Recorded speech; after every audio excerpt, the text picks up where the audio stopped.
Here we go. Hello, Tanse. My name is Jean Doris Belcourt Cunningham, and I'm a Cree native from originally Alberta. But anyhow, I would like to share with you on how to make Cree Bannock, which was taught to me by my grandmother. And I would like to dedicate this video to my grandchildren, my Nosusumak, and also share it with you. Okay, and I'm about to show you how to make Cree Bannock, which was taught to me by my grandmother. The traditional type that the Crees make is actually baked and not fried. But the method I'm going to show you is basic. You can actually change it to a raisin, a sweet bannock, or a fried bannock, or a campfire bannock, which is very, very good. Anyhow, I had to preheat the oven to 400, and normally I would probably bake it at 450. The hotter the oven, the better the bannock bakes. Okay, and this is what my grandmother taught me, and that's the way I'm going to do it. And I'm going to dedicate this to my grandchildren, Nosusumak. I have 8 of them. I love them very much, and I hope they continue with the tradition that I'm going to show them. I would love that. So please, kids, try it. I know you love it. Okay, so here I go. Flour. 3 tablespoons of baking powder. Half a teaspoon of salt. I don't like my bannock salty. And what you do is give it a nice little stir. Round and round you go. Kawekitso bannock.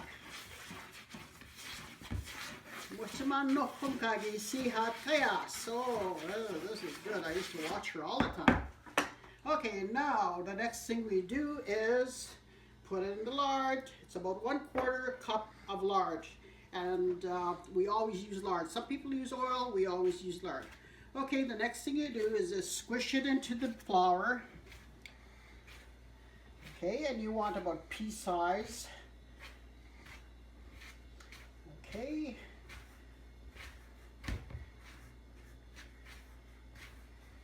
Okay, there we go. Going round and round and round. Of course, there's always little secrets to what you do too, you know. But you don't need to share them. Little secrets into how to handle things. I used to watch my grandma doing this when I was a little girl. Yeah, but I did most of the eating. I did the watching, but I did most of the eating. And at times she would do something special, and she would add raisins to this basic recipe, and we'd have raisin bannock. But you know what I really liked was the campfire bannock, which she made, and it's this recipe is the same as what I'm doing here. And then what you do is you strip willows and clean them up, and you roll it around the stick and cook it around the campfire. Okay, and you can also make fried bannock, but you would eliminate the lard. When you're going to fry it, you do not put the oil in here. Okay, so the next thing you do is pour in your 3 cups of milk. I'm using milk because I have some left over in the fridge. You can use water. Water is just as good. And of course, I made a well. You'll notice I made a well in the middle. And then you give it a good stir. And the milk was lukewarm. Sometimes I'll use cold water or cold milk, but leave it at room temperature is okay too. I've used frozen lard, and it's actually worked okay as well. So there you go.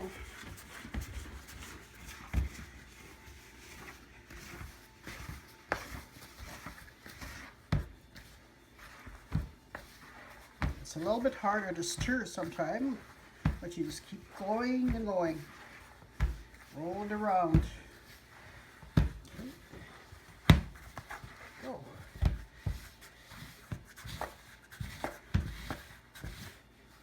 then once it gets too hard to be rolling around with a spoon, what you now do is use your hands. Some people use oil to keep it from sticking, but I just simply use a little bit of flour in my hands. Okay, and what you do is knead it. Knead it just a little. Okay.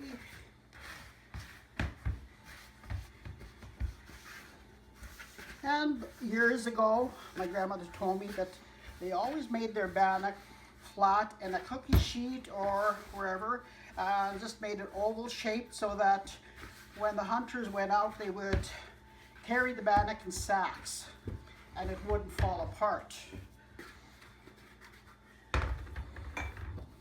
And you, okay, there you go. Just keep the flour in there and don't knead it too much. The trick here is handle it as little as possible. If you'll know, I'm doing it quickly because I don't want too much flour to absorb into the dough. Okay, and this is the traditional way my grandmother do it. You can use a rolling pin if you like. I can use a rolling pin sometimes. Okay, and this looks pretty good. With a rolling pin, all your bannock is uniform in size, but who worried about uniform size when you have bannock? You just like it. You eat it with a jam, butter, lard. Years ago, people would eat their bannock with lard, and I know some elders still do. Okay, there we go. Now, we need a fork. Now, I used to wonder why my grandmother used to use a fork to poke the holes in the bannock. I thought maybe just to make it look a little bit fancier or such, or just to get the air holes, the air pockets out of there, I don't know. I just do it because she did it, okay? And here I have a cookie sheet, which was already greased up with lard. And sometimes if you don't want your bannock to stick to your, that's what you do, okay? I'm sure your bannock's not going to stick that way, okay? So now here we go. This is, I'm making this just so that, you know, it's easier to handle and easier to eat if you have the round ones. But a lot of times I will simply make it a lot thicker than this, and we slice it up and toast it. But lately this is what we do. It's just easier to put away, and you're not having whole bannocks sitting around. Okay, and simple, simple, simple. Throw it in here. Okay. Some may be a little bit thicker than others, but so what? Some people like their bannock thick and slice it up. Some people like it crispier, make it thinner and it's crispier and crunchier, or you can make it so that sometimes I make it square even. Just whatever you want to do with it. Okay, then sometimes I have some leftover like this, and my late husband liked it this way. That's your mosomak, my grandchildren. Moson. This is what Moson liked. Okay. He liked to have the great big piece of bannock. He wanted this. This is why he wanted some ends left over so that I can make him this great big chunk of bannock, and he liked it that way. Okay, there we go. So this will fit in a corner there. Like I said, different shapes, different sizes, doesn't really matter.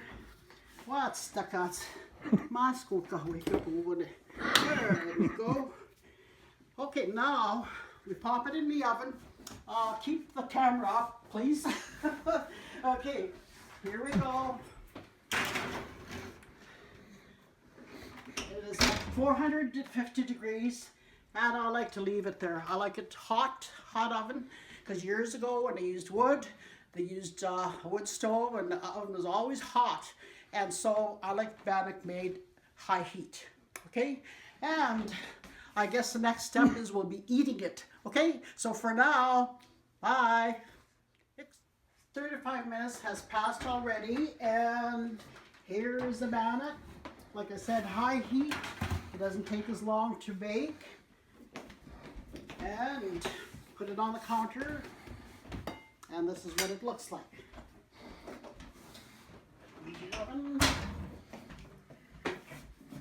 Okay, and normally what I would do is leave it in a pan, and I would turn them all over like that. Like this, okay? Normally I do that and let it cool off. The reasoning for that is if you leave it in a hot pan like this, is the moisture gets into the bottom. So this way, okay, your moisture evens out that way, okay? So that's what I normally do. Okay, and let them cool off 10 minutes or whatever, and you could freeze them, by the way, too. You can freeze the Bannock. Freezes really well. And okay, the next thing I would do is, this is my late husband's plate, and this would be his Bannock. There you go. That's how he liked it. And normally this would be mine. And we would eat it right away. Some people would wait and let it cool off, but I would just handle it this way. I just open it up like that. There you go. Okay, and put it on your plate. Put your butter on. It'll melt really quickly. There you go. There you go, see? Wow. Lots of butter. Lots of butter. And put your jam on top.